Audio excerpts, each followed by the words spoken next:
This is Nisha Rawal and welcome to the very first episode of the Motherhood Chronicles. Why Motherhood Chronicles? Because as mothers, we go through a series of chronological events and almost multitask like superhumans. Almost. We are superhumans. And since this digital world has made this world an even smaller place, so many mothers have reached out to me with questions pertaining to pregnancy and motherhood that I felt a show was in place. Therefore, here I am dedicating this show to each one of you, where we will be discussing topics on motherhood, pregnancy, mental health, and so much more. I shall be sharing my experiences and talking to experts and simplifying the most hectic, emotional, yet loving part of being a woman, a mother. The topic that I have chosen to talk on today is normal pregnancy versus cesarean or C-section. To help me present these to you, let me take pride in introducing my three awesome panelists today with me. Firstly, I'd like to introduce a wonderful person, an obstetrician and a gynecologist with a long-standing commitment to the advocacy and promotion of women's health, rights, access to safe abortion and reproductive health. He practices at the Breach Candy Hinduja Healthcare Surgical and Holy Family Hospitals in Mumbai. Awarded the FRCOG Honoris Causa, he served as the scientific chair of the FIGO World Congress. He serves as a member of the Technical Advisory Group on Maternal and Child Health of the Southeast Asia region of the World Health Organization. His special interests are high-risk obstetrics, operative endoscopy, contraception, and safe abortion. I have known Dr. Nausir Shahryar for his kindness, although being in a profession like this can be really taxing, not just on yourself but also on your family members, because you literally have to be a phone call away, because a woman can go into labor anytime. And therefore today I'd like to take a moment to thank Dr. Nausir and his family, who stood by him rock solid and who's been there for all the women out here. Thank you so much, Dr. Nausir, and welcome to the show. Thank you so much. So tell us, how does it feel like literally being a phone call away? I mean, is it tough? Has it taken a toll in your personal life? Or how do you manage to always have this warm smile and receive everybody so warmly? Well, I'm fortunate that I have the best job in the whole world. I don't think anything comes close to being an obstetrician. I know all medical specialties are important. All of them do great work, very important, but my specialty is really great because you're there. Honestly, the easiest thing, I love being there in that room when that miracle happens. Wow. Been doing it for a long time now, but still fascinates me each and every time. And then the relationships you create in this particular specialty are lifelong. Like we have. Absolutely. So working with women is special. I always say, thankfully, I don't have to look after men. I mean, my specialty allows everything. We have surgery, we have obstetrics, we have medicine, we have public health, we look after family welfare, elderly women, and most importantly, we have to be there to speak up for women's rights. Our responsibility starts in the beginning of life for a girl and goes on throughout life for the woman. How beautifully put. And that gratitude is so infectious. I'm so humbled and I'm going to take that as a huge inspiration. Our next guest is the Mumbai lead for Facebook CLC, that is Community Leadership Circles. She is the founder of the world's largest moms network, UNIMO, Universe of Moms, which has more than 3.4 lakh mommies connected digitally via Facebook and WhatsApp. She's a mom of adorable twin boys and comes with a rich corporate background of 16 plus years. Neha Kare Kanabar. Welcome, Neha. Thank you so much, Nisha. Neha, this is indeed the biggest boon to any woman, community. Man is a social animal, so why should women be left behind, right? And you took it so literally. You went out there and connected 3.5 lakh women. I mean, I can't stop myself from imagining Mr. Kanabar, how scared he might be of you, thinking that अगर मैं इसको कुछ बोलूँगा तो अगले दिन दरवाजे के बाहर 3.5 लाख औरतें मोर्चा लेके खड़ी होंगी. So tell us, I mean, how, jokes apart, how did you manage to do this beautiful, outstanding and such appreciative work? Thank you, Nisha, for inviting me to this show. And in fact, the name itself rings a bell for me always because it's all about motherhood. And I very well, understand what Dr. Nausir is saying because I also work very closely with women now. precisely coming from a corporate background, like the last job I was holding was with a liquor giant as a national training head. And with liquor, it was all men around me. And when the switch happened of the community space, it was a very wonderful change, because today I get to meet so many women on every hourly basis.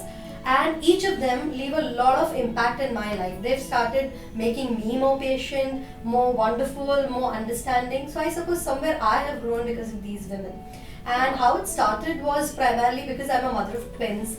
I used to have my social life only around my corporate colleagues or either around my boys. So I was not really networking with like-minded individuals. I was not meeting the kind of people I wanted to meet. So I thought, let's create a network where we are not just on a parenting journey. My boys were 5 by that time. So I was very sorted on the parenting issues. But I wanted to meet women who want to discover their own identity. Sure. Somewhere they want to, pursue their own me time. Sure. So for me, the community space came into picture where I wanted to connect with women who want to make their me time more meaningful. And that's where I started by posting it on Facebook and asking mothers to meet over a cup of coffee. And there were 5 wonderful women who came from nowhere in Mumbai. Wow. And we all met and we started this journey of community together.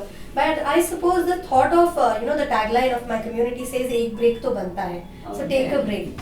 So that resonated so well that we were talked about it internationally. Sheryl Sandberg spoke about me organically on her timeline, stating that how wonderfully she also resonates with it. So it was beyond boundaries that mothers were coming together for this cause. And I suppose mothers really like the concept, and that's why we've grown in just 5 years. We've grown to become world's largest community of mothers. Wow, Yeah. wow. That is so amazing. Yeah, fantastic journey. Yeah. A lot of learning, and I'm really blessed, I should say that. Yes, and so am I that you're here today on our panel, and it truly feels great to have such amazing people here. Our next panelist is a former banker, Mrs. India Globe, the one-stop destination to beauty, lifestyle and fashion blogging, the beautiful, spontaneous, warm and a wonderful content creator who's also a proud mommy of 2 little boys. Shrima Rai. Welcome, Shrima. Thank you so much for the intro. Wow. So, hello, Superwoman. What's your secret? How do you manage to look so gorgeous, stay fit, write beautiful blogs, take care of your home? How do you do that? Or 2 boys or 3, should I say? So definitely, I think the only way I can do it is with that little bit of extra help. I think that I'm very fortunate. My husband's really supportive. I stay near my mother-in-law, and my kids are. They're my older one, who's around 8, 9, he completely understands what mommy's doing, and he's very supportive as well. Oh, nice. So I think, I would say he also helps me a lot. So that's the only way I could really do what I want. It's the only way I can pursue my passion this way and still, sort of balance it all. I never shy away from the fact that my kids are around, and I think people, the content that a lot of people relate with is the content when I'm like doing my makeup and I'm feeding the baby, his milk. Sure. And I'm like, this is really how I get my makeup done. I love dancing, I love fashion, I love beauty, and these are the things that I enjoy Yes. doing as well. And you've been doing it so well, because I read your blogs and they're so awesome. They're clean, they're to the point, the pictures are fabulous, and the message is sent out so correctly. Thank you so much. Coming from you, it's amazing. So now that we all are here, and hopefully the 3 people in this room are still getting used to my humor, let me roll out the soul of this topic for you today. My question to all 3 experts here is, how many babies have you delivered so far? Shrima, 2. Neha, Doctor. 10,000. Hands down, you're the winner. To experience pregnancy is like experiencing a miracle inside your body. It is such a high form of human existence to be able to procreate. Today at the Motherhood Chronicles, we shall be celebrating this miracle and busting some myths. So here I roll out my very first real question to Dr. Nozair.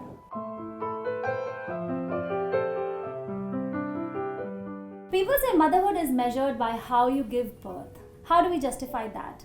And is C-section in any way above normal pregnancy, or is normal pregnancy in any way above C-section? For each woman, the expectation is different. At the end of the day, woman at the center of the equation, woman making this choice, a woman who gets the right information, a woman who then thinks about it, and she has 9 whole months to think about it. She can change her mind at the very last moment. And then if she's decided to do something, I think society, the medical practitioner, her family, her partner have a responsibility to support it unconditionally. How beautifully said. Because a woman is the one who's going through the pain, through the labor, through having the baby inside of her, through going through all those hormonal and emotional changes. As much as the family members or your partner might be celebrating the moment, but it's still the woman who's ultimately physically going through it and has so much emotional connect like no other member could ever have. So true. And you being a man and a doctor respects that so deeply. It's such a wonderful thing. Neha, what would you like to say on this subject? So precisely, I'll definitely agree with what Dr. Nazir is saying. As he mentioned that it's little unfortunate that women in India or per se everywhere is judged very critically. But what is more unfortunate is that being in the community space, I've seen women judging women. Yes. Which is again a big concern, especially Yes. on the subject we are talking about. Yes. I have never seen a man asking you ever, kaise hua ye? Is it a C-section or a normal Correct. delivery? So I feel somewhere there women have to draw a line on what kind of questions they're asking, why are they judging Yes. someone's choice, as he rightly said. And it's not always choice also. At times it's medical conditions, situations. Like I'm a mom of twins. When I delivered my boys, I had a certain medical condition in which my doctor was very clear with me that I had to go for a C-section. And I was very fortunate that I had an ecosystem which supported that decision. So nowhere my mother-in-law, my husband were against it or for it. They were very, very dedicated to the doctor's advice, and that's the way it should be, I feel. Right. All right. So, Shriman, tell me about your experience. Have you ever come across women who've ever judged you? What kind of pregnancy did you have? A C-section or a normal pregnancy? So with both of my pregnancies, I had a normal delivery. Wow. That was what I wanted. That was my choice. Like from the beginning, I told my doctor, like, I think I can do it. I think I don't want the epidural. I think I just want to, do it all, like my grandmother did. And I just, it was like that. And everybody around me supported the decision. And towards the end stretch, it was really painful. I'm sure. And it was exhausting because it was a long delivery. Doctor, I'm sure you've seen such cases. And towards the end, I wanted the epidural, but by that time, it was like... Tell me about how cutely you were describing about how your husband cheated. Yeah, because I had already gone through this long experience with the first one and I had come out of it, I was feeling much more strong. I was like, oh, whatever happens, I can handle it. Because if I can handle that, then this seems very easy. Today, we have Shrima, who's had 2 kids in a natural way. Yeah. And then Neha, who's had twins via C-section. To all the moms who've been asking this to me for the last 2 years and 4 months, okay, I've had a C-section. So I really want to know, doctor, have you seen a rise in women or parents opting for this kind of Mahurat birthing? Yes. You have, right? So it's really funny that as time has passed, you'd expect it to be less and less. But I also realized that, with society and with more and more options and choices, there are lots of people lining up to help you with spellings and dates and times, and sometimes people will opt for them. Personally, I'm a total non-believer. But when it comes to my patient and she is a believer, I will support her 100%, but with certain caveats. Firstly, if she's undergoing a C-section, well, I'll let her pick a date and time, as long as we are not doing it too early. You cannot deliver a preterm baby, that's not fair for the baby. So usually in our situation, we'd like to complete 38 weeks because after that, from 38 completed weeks to 40 weeks, you're full term. The 40th week, the date we give is only a presumptuous date. 5% of women deliver on their due date. Most women deliver in the 2 weeks before the due date, if you go after. Even if you know exactly when you've conceived, that's kind of the life of the placenta, the stretch of the uterus, how big it is. So twins will do it earlier, excess fluid will do it earlier. There's also a history of what happened in your earlier pregnancy. It also tends to run in families.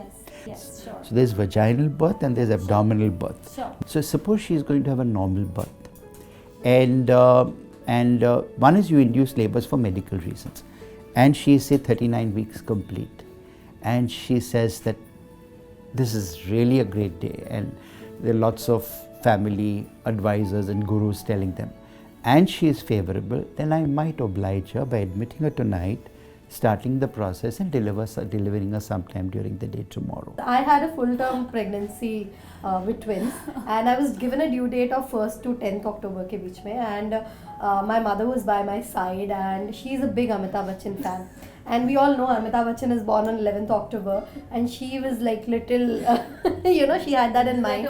Yeah, and she asked my husband, are you okay if we deliver the babies on 11th October? And I'm like, why? So my husband said, no, numerologically it's a very good date, 3 111s. Can you wait till 11th November? It'll be like 4 1. And I'm like, come on. Okay. Okay, and that happened. In fact, on 11th October morning, I was scheduled for a routine call with my gynec, and when my husband and mother reached there and they asked her, she was like, okay, we can do this, because it was C-section again, as you rightly said, and medically it was okay. So I delivered on that day. In fact, my boys are 2 little Amitabh Bachchans I have with me.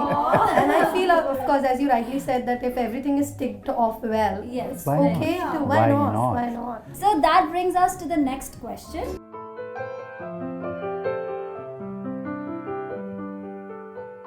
So my next question is on VBAC, vaginal birthing after C-section. So doctor, if a woman undergoes C-section pregnancy, is it okay for her to opt for vaginal birth or not? Firstly, there is this misconception that once a C-section, always a C-section. And I call it a misconception because it is possible for certain women to deliver vaginally after having a C-section. Now, a VBAC, or the term is TOLAC, trial of labor after C-section, or a vaginal birth after C-section, has certain risks. And the primary risk is the fact that you now have a scar on the uterus, and the scar is a weak point. So there's a risk that when she's in labor, this scar can give way. So you have to discuss this with the woman. Secondly, today it's possible to monitor the thickness of the scar by ultrasound. So I can pick and choose which woman could have a safe VBAC if she wanted to and who won't. Thirdly, we actually have certain scores online we can use, which puts her everything in, baby's weight, and tells us what is your likelihood of having a successful VBAC. So if it's favorable, if the scar is good and she opts for it, then we could give her a VBAC. However, in this case, you will not induce a labor. In this case, you will not push the labor hard. Why? Because extra strain might harm the scar and cause it to give way. In this case, you will monitor the labor very closely, and you will be prepared to step in and do a C-section if you feel things are not going well while she is in labor. If you've picked your patient right, you have a good 60% plus chance of a normal delivery after a C-section. That's pretty high. So we now say once a C-section, you have to do a very monitored birth. Twice a C-section is usually directly a C-section, but here again I must say in the West that even those women sometimes have trials. Now why trials? One is because the woman feels, a lot of women who had a C-section feel, you know what, this is something I want to do. Yes. But the second also is, and this is really unfair, because too many C-sections got done. And today one of the most important reasons for doing a C-section is, oh, she already had a C-section. So in that situation, we tried to bring down the C-section rates, though the best way of bringing down the C-section rate is not doing a C-section too casually the first time. And I'm not talking about woman's choice. A loop of cord round the neck, I mean, that's not a reason to do a C-section. One little change in the heart rate, that's not a reason to do a C-section. Which is why in our country, when they did an analysis of the different states, it's ridiculous how much variation there was between the public sector and private sector, how much variation there was. And there are some hospitals which have a C-section rate of 70 and 80%, which is unforgivable. An IVF pregnancy is not an indication to do a C-section. They can deliver vaginally. An elderly mother is not an indication to do a C-section. I deliver 40-year-olds vaginally all the time. If you want to do less C-sections, be good the first time. For medical reasons, I'm not talking about the woman. But after she's had the first C-section, she does have this option. Most women don't opt for it because, oh, doc, you mean there's a risk of rupture? 2%? I don't want it. I'm not going to have 4 babies. So again, it boils down to discussion, making a decision today, but it definitely is her right to decide whether she wants to or she doesn't.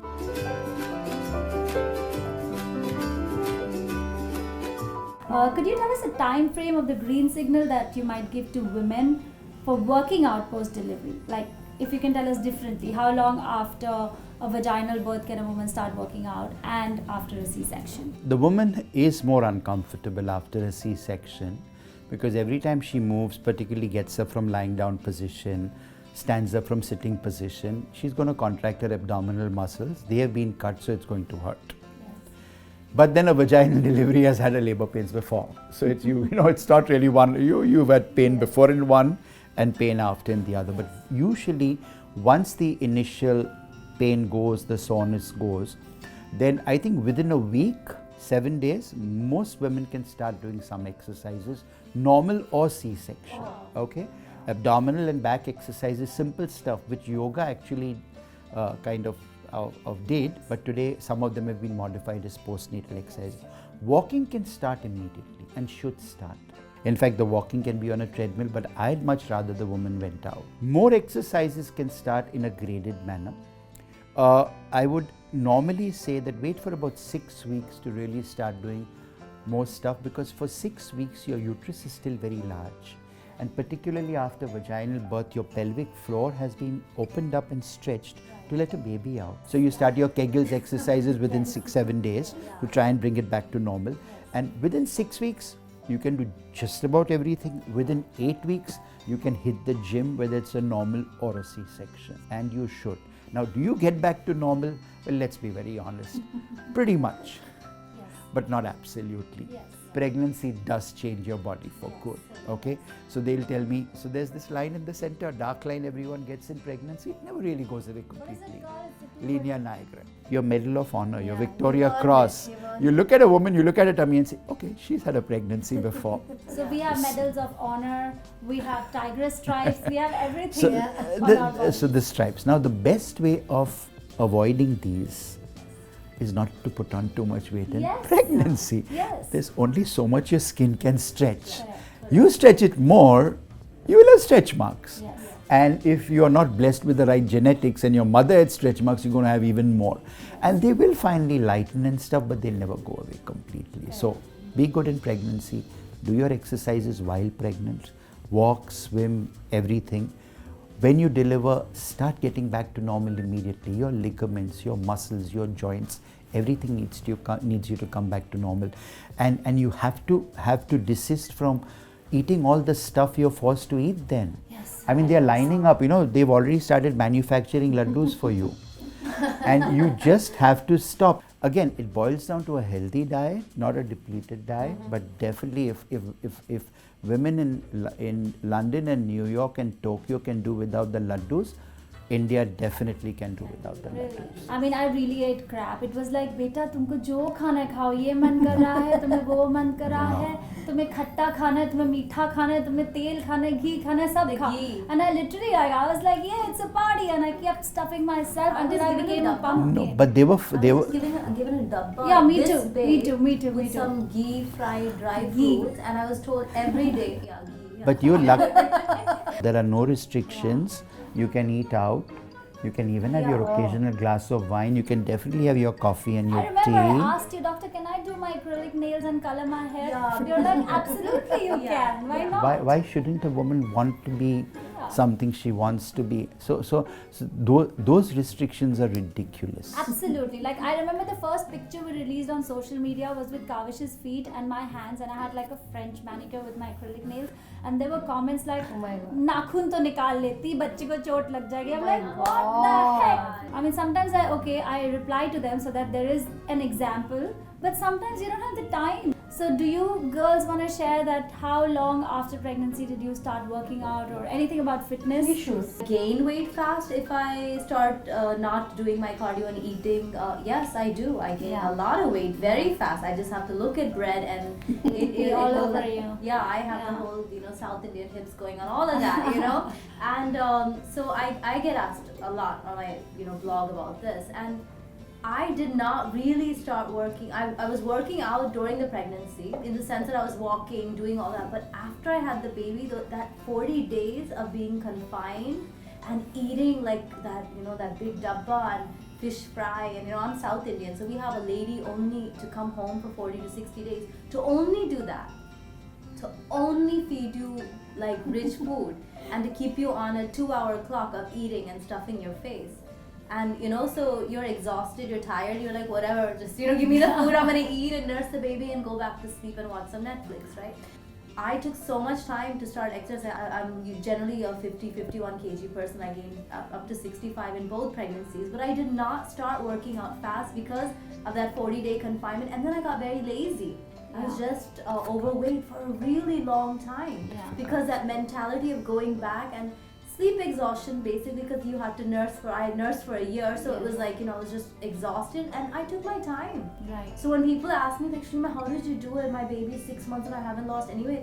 I'm like, you think I did it? You think I came back to my original size, Not that there's anything good or bad about anyone's size, but I'm just saying that people look at you and have this thing that they think that you had 2 kids and you just have everything going on, like you just immediately lost the weight, like, within a month you were back. I was like, no. For 2 years. Yes. For 2 years, I was really lazy. I didn't go to the gym. I didn't do anything. Suddenly, one day you start slowly walking. Then you do high intensity training, and then you go back to CrossFit, and then you get that back. That's after I was finished with the exhaustion of nursing. Right. Because nursing for me was very exhausting. Absolutely. Because I was. Ask me about it. The first time around, I was with the bank. So 6 months later, now you're in the bank. Now you're literally pumping milk in the bathroom. Yeah. Okay, so you're sort of trying. Yes. So you're working. You're doing. There's so many things. Even if you're not working, you're at home. You're running a house. Correct. There's other things always going on with a woman. So I always tell them, take your time. Please do not look at my feet and think that I have an 8-year-old and a 4-year-old and I've always been this size. Like, and then there are times when I put up the old pictures. Just to be like, look, guys, like, Yes. I've also gained the weight, and please take your time. Everybody is different. Somebody might hit the gym after a month. Right. Somebody might need 2 years. So I started working out when Kavish was about 5 months old, but I couldn't manage it with breastfeeding. Kavish, the whole new addition of a new life in my entire family, and then I was also setting up a venture, Roots and Wings, the clothing brand that I started with, which I've put on a pause right now because everything was getting too overwhelming for me. So it was just too much to handle, Then I took a break and I started working out this January. So therefore when I uploaded those pictures on social media of my transformation, there was literally like a jump of a year. So suddenly it went from 2017 to 2019. So people thought that I took 2 years to get into that body. So then when I started in 2019, in the 5 months, I kind of got back to shape. I'm still not there, and I've sworn to myself that I am going to make a 2-pack or a 4-pack at least. And so that's that. I mean, to each their own. I'm completely body positive, but that's what I like to see in the mirror, and that's what would make me happy. It doesn't mean that's good for you or that's what you should follow. You need to make your own goals. Our last question.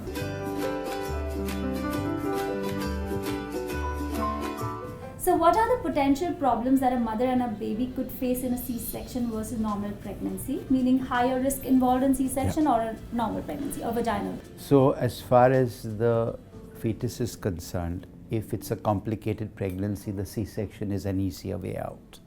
I always say vaginal birth is probably the most difficult journey a human being does in a life. But if you're doing a C-section, hey, helicopter came and pulled you out. But you pay a price, because when you're delivering vaginally, the way the baby clears out its lungs and stuff, some babies could have a problem with the breathing post-delivery. There's what we call as transient tachypnea of the newborn. But that's kind of usually how it is. For the mother, let's face it, you are comparing a physiological process with a surgery. It's the most frequently performed surgery in the world. But there is no surgery without risk, right? So you're taking anesthesia. Of course, you'll say, you're taking epidural, that's true. But you're taking an anesthesia. You're making incisions, so there's always a risk of a different kind of a blood loss.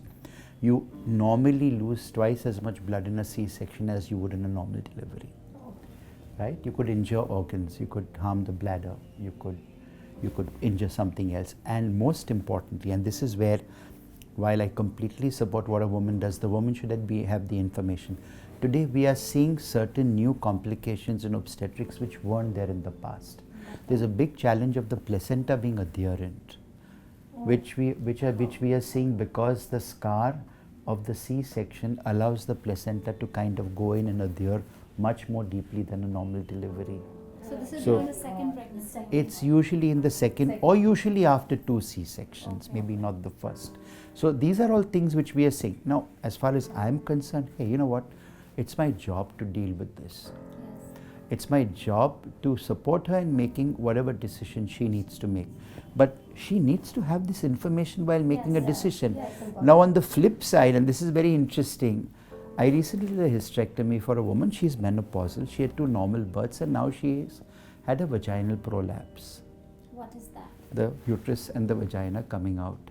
And she said, why didn't someone tell me this? I might have opted for a C-section. Yeah.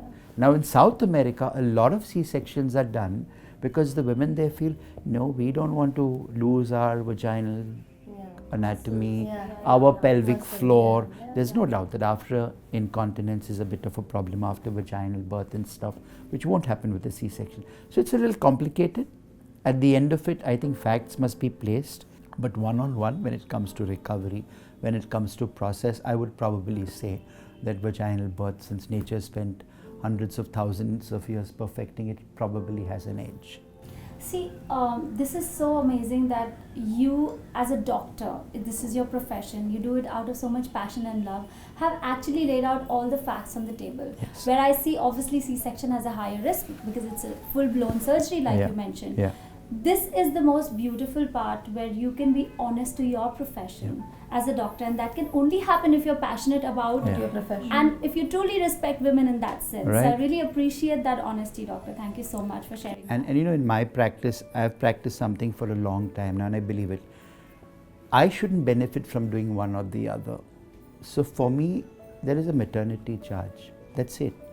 I shouldn't be earning more from doing one over the other because that's where a lot of the people Yes, believe that that's where the profession is doing what it does. Yes. Well, both are, my job is to give that woman a healthy child and a safe pregnancy. There are 2 different ways of doing it. Why should I benefit from the fact that she picks one over the That's a other? brilliant point. So, and I think more and more people in the profession are moving to this. I hope at one point all of us move to it, where we say this is a maternity charge, and It let's. would end a lot of problems if it was mandatory, right? If Yes. the government or anyone came down on that profession. Both ways, you cannot charge more because I think that's Honestly, a vaginal birth probably is much harder work. Yes. I personally believe that there are 2 ways of doing it. There are medical reasons for doing one over the other, which is fine. Sometimes we are prepared to do both. Sometimes if I do feel that the vaginal birth is going to be a little difficult, I'm expecting difficulties, I take the patient into the operation theatre. A lot of us do. I have the cesarean trolley ready and the vaginal trolley ready. I make a push, or I might use an instrument, a vacuum or a forceps, which yes, you can without harming the baby. And fine, if it's not happening in the theatre, you just straighten her out and do a C-section.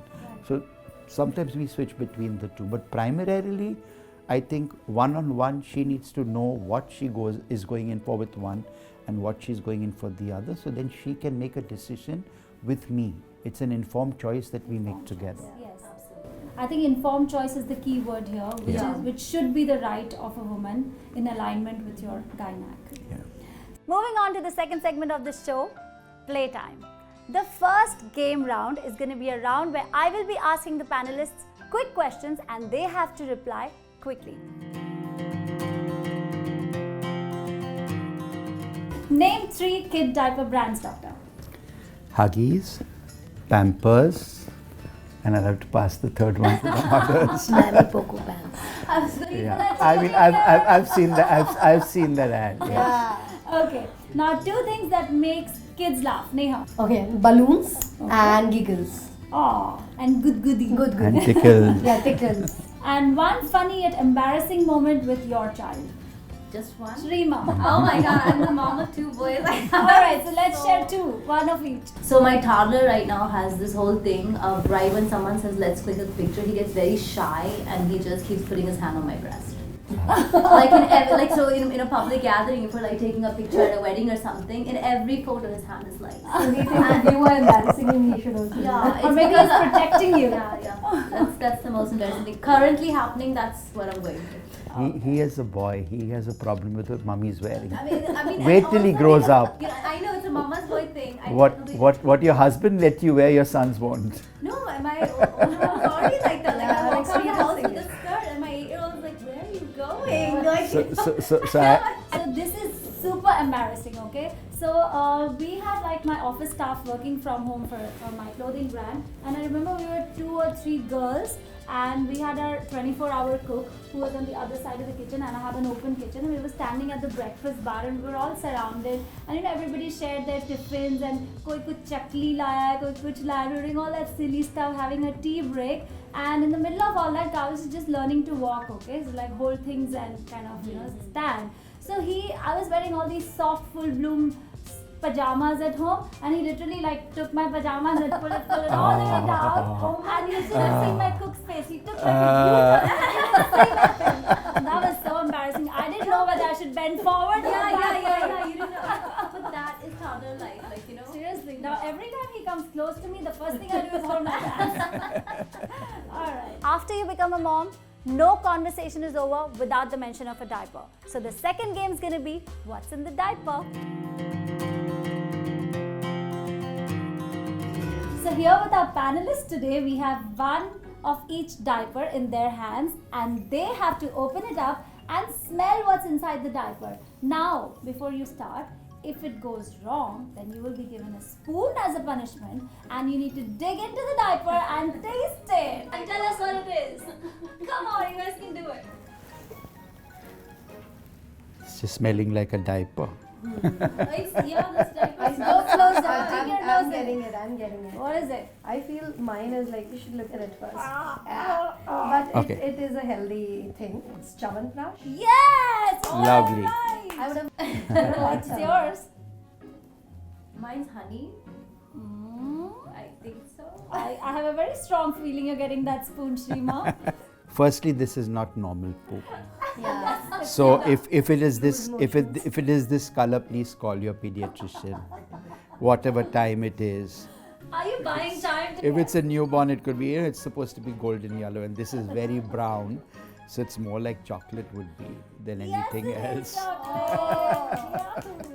So Shrima, please grab that spoon. Okay, I think it's really honey.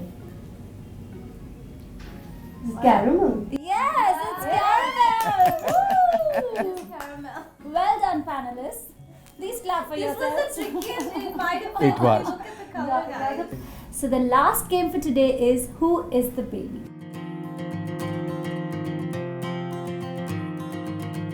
On the screen, we're going to show you some childhood pictures of celebrities, and you have to guess who it is. Ready? Yeah. Very. Who is it? Clap your hand. It's easy. Neha. Kareena Kapoor. Yes. So the next one. Come on. I know this. Okay, Neha. I suppose Vicky Kaushal. Yes. Oh, girl. Okay. Next. Yes. Salman. Yeah. Next.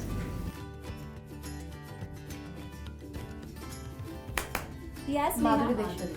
Yes. All right, good play, guys. I won. I get it. Hands down winner. down. This shall indeed be a memorable one for me because this is the first episode of the Motherhood Chronicles, and just like many firsts, this will be etched in my heart forever, especially because I shared such an emotional moment with all of you. It truly means a lot. I will always cherish this. So thank you so much for coming. Thanks for having us, Nisha. Thank you.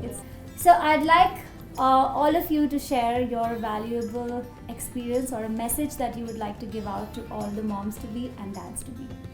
Dr. Nazair. So my message to every woman who is or is going to be a mother is that I think the world works on the principle that mothers can never be wrong. You have the genetic program to do what you do. You don't need anyone to tell you how to do it. If it feels right to you, it is right. Nobody can have the interest of your baby or your child at heart more than you do. I hope my mother is listening, and I hope that village out there at home is taking good care of Kavish.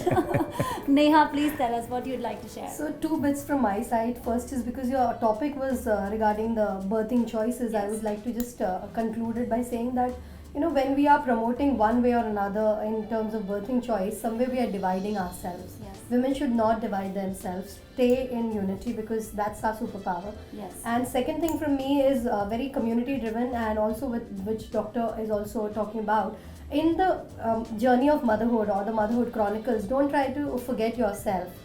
Make sure you take out some time for yourself. Don't lose the person within you. And of course, ek break to banta hai. Absolutely.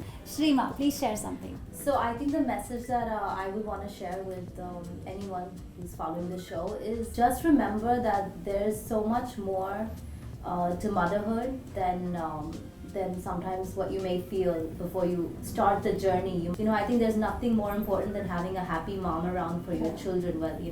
So I think always remember to do what makes you happy, and that will trickle down to the rest of the household. I'd like to conclude by saying I think a real mom is any woman who chooses to love and care for her child, whether that baby is born vaginally, via C-section, via adoption or surrogacy. The definition of a mother is not determined by the method of birth required to bring that child into this world, but by the nurturing and protection the mother provides so fiercely to her little one. So as a special gesture of a big thank you of coming and attending the Motherhood Chronicles today, I'd like to present to you a small gesture of thanks, which is called the Gratitude Trunk of the Motherhood Chronicles from Sparkling Euphoria.